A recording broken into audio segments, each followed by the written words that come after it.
Hello, and welcome back.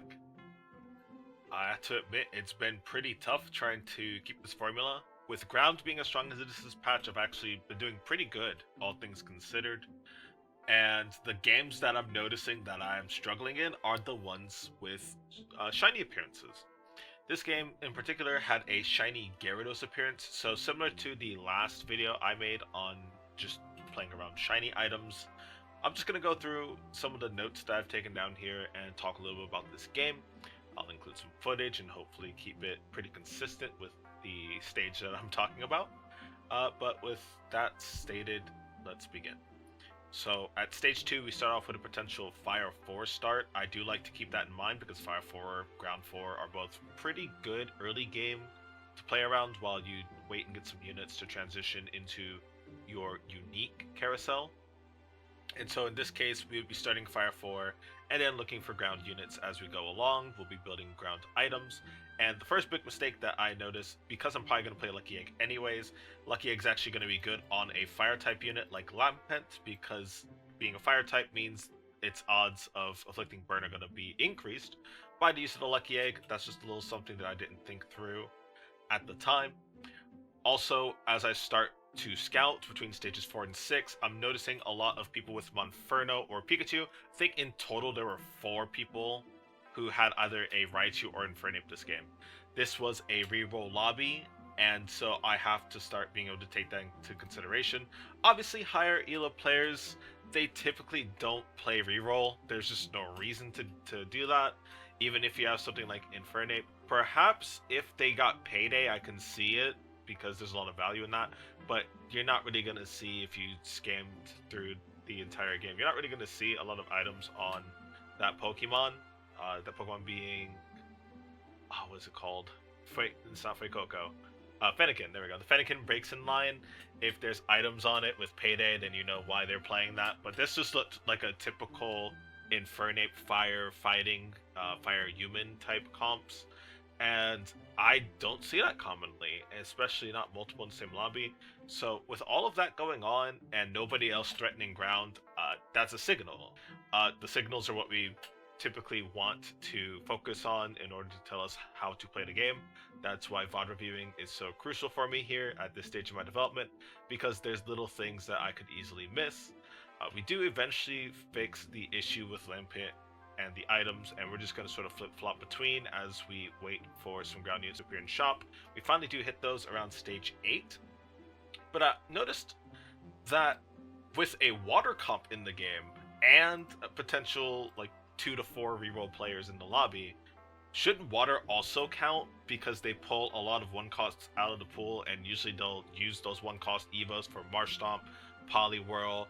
You can even get something like Seadra, which is a 2-cost, and then obviously Wartortle. Some people tend to play Blastoise early game, especially if they're playing like a field comp. So it's stuff that I'm starting to think about now that I'm again reviewing the process. A lot of Pichus are obviously taken out the pool at this point, which is why I picked up one before Gyarados. And then it happens, we hit the shiny Gyarados. My options are Eviolite, Repeat Ball, and Absorb Bulb. And I've always heard in feedback when I ask about this that I should just go Repeat Ball and play Raichu.